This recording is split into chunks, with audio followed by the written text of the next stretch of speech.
one, and we are live. Welcome to Redbird Redzone podcast. My name is Will. You can find me on Twitter at LiveOnThatSwing. Joining me today, I've got my two lovely co-hosts. Why don't you two introduce yourselves? Hello. My name is Jared McCauley, aka Mac, and you can find me on Twitter at AZSportsFien. That's FIEN. And what is up, party people? It is Jackie. You can find me on Twitter at JSanDiego. That is two O's. And before we get into it, I just want to give thoughts and prayers to Damar Hamlin and his family. By now, we all know the unfortunate events that took place on Monday Night Football. Extremely scary scene, something you don't want to see in the sport or happen to anybody. But we're all thinking about him and hoping for the best possible outcome. Yeah, seeing that I had trouble sleeping on Monday night, if I'm being completely honest. That Me too, really, dude. it really shook me to my core. This game is organized human wreckage. It's awful for the body. It's awful for the soul. It's awful for the mind. And seeing what happened to him that night was completely terrifying. I want to give a huge fuck you to Roger Goodell for taking an hour to decide to cancel the game after pressure from the NFLPA. Supposedly, he didn't even do it on his own accord. He did it because the PA was like just telling him to fuck off. Yes. So And fuck you, Goodell. Fuck you, Goodell. Big fuck you to Skip Bayless. Fuck you to anybody who's like, oh, it's the vaccine or whatever. Fuck anybody who isn't giving anything but like love and respect and just prayers Also, to Damar Hamlin and his family. Fuck your fantasy football championship and fuck your parlay. This man's life is much more important than any of that bullshit. Exactly. Yeah, it's so scary because a play like that happens every single, game. It wasn't nothing about that hit that was too malicious or anything like that. It was just happened at the exact, for a lack of a better word, perfect time. And it sounds like I saw the doctor came out today and said it's not positive, but it sounds like it is at commotio cordis. And if anybody hasn't looked it up, what it is, I definitely recommend taking a look at it. But on YouTube, definitely look it up. It's kind of mind blowing, just how bang it was, and it does make you, recognize it is bigger than a game. These guys out here have families. You see the teammates bawling. There's no way those players were ever going to go back in that game, and it is kind of a shame it took so long. But definitely all of our, wishes and thoughts and prayers are with Damar Hamlin and his family and his teammates. So that was definitely a gut-wrenching, time, and, going to bed hoping to hear good news in the morning. And, it seems like it's gradual progress, but it's progress nonetheless. So at the end of the day, it's just very happy that the CPR and the AED seemed to work, because that would have been, I don't know how the Bills could play after that, if you actually lost somebody on the field at that time. So just very grateful. And we all have family who plays sports, football, so it's definitely jarring. And reality is any of us can go at any moment. So love the ones close to you. Exactly. Reading into the condition that everybody says he was basically happened to him. It's insane to me that this doesn't happen more often. Just hearing it's more in baseball. Oh yeah, I've heard that much, but it's just like the millisecond. Literally had to be the millisecond. You think about how many times people get hit in the chest, in football, and in baseball too. But literally it could happen in Pee Wee all the way up.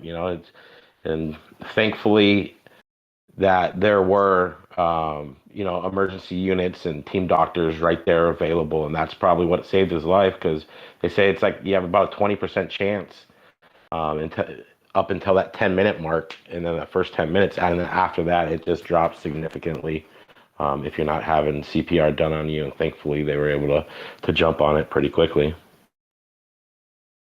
Yeah, Bobby man. does the stream is bugging on his phone. Give me 1 second. I'm gonna check and see we're good.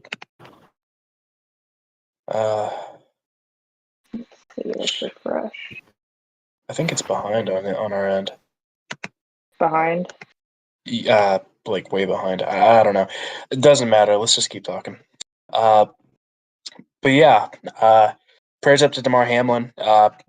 If you haven't already, be sure to take a look at the toy drive that he's organizing. It's almost up to $7 million right now. Yeah, that's unbelievable. It's completely insane. If I remember right, it's in like the top 10 all time now for like GoFundMe. But yeah, I'm gonna share it on my Twitter, and if you guys want to donate and you want to Yes, sir. help out with that, that'd be yeah. Yeah. But yeah, so figured we'd open with that. It was only right. Shit, everything else just feels so minor in comparison. It's I know, it's like such a heavy topic, and then it's like, okay, let's talk about the fucking shitty Cardinals. But some good medical news that happened. Kyler got surgery, and it was a success. Yeah, I've heard some pretty good things about that doctor for that he's got for surgery. Is that Supposedly the Cowboys team doctor? Yeah, supposedly he comes in pretty high regard. You know who the Cardinals need? They need those Phoenix Suns team doctors. We wouldn't be injured at all. Well, no, I can't say that given Have you been watching? I just woke up from a 6-month coma. How are the Phoenix Suns doing? Apparently, you need that doctor too if you're in a coma. Yeah, shout out to the Suns for losing in heartbreaking fashion tonight. So, thank you if you guys are tuning in. Mikal Bridges hit a shot challenge impossible. Yeah, good job, Monty, drawing up that play. But yeah, I mean, so you figure what's today, January 4th. Kyler had surgery January 3rd. Typically 9 to 12 months. And I don't know if you guys heard Cliff Kingsbury talk today when he named David Blau the starter, and not Colt McCoy. And he referenced that with their situation with Kyler probably not starting next season, he thought it was just the smart choice to save Colt McCoy, which is all fine and well. But I don't think any of us will be complaining. We were here 4 weeks ago when Kyler got hurt, three weeks ago when Kyler got hurt. And I was all for it. Let's showcase all these quarterbacks. That we've been bringing in. We know what Colt McCoy can do, and at the end of the day, next season, Colt McCoy's under contract, so it looks like he will probably be starting that game one.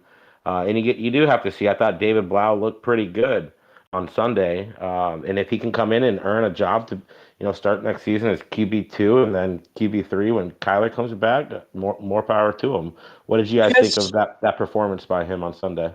I thought it was pretty good, but going back to McCoy, do you guys think it is guaranteed that he'll be back next season? I mean, he's going to be 37 by the time the season starts. He's not getting any younger. Was that? He definitely could retire. I mean, that's definitely a possibility. I don't know. I just he got injured earlier in the season, right? He got a concussion, right?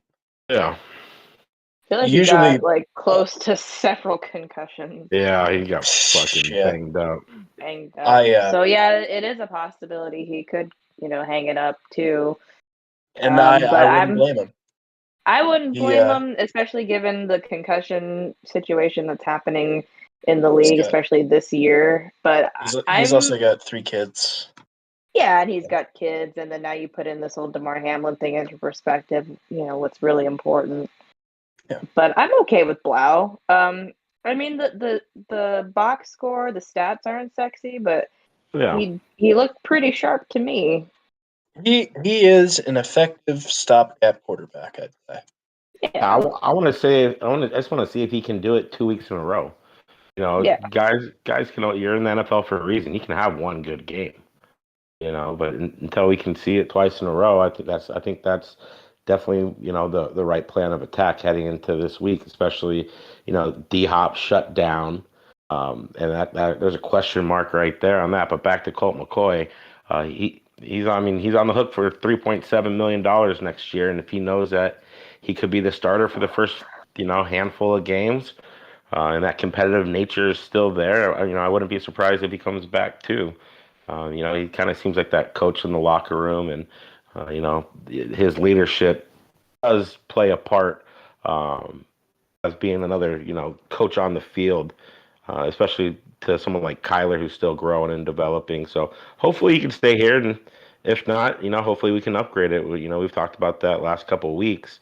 Quarterbacks out there, and I think Jack and I are both kind of set on maybe Jacoby Brissett. So Yeah.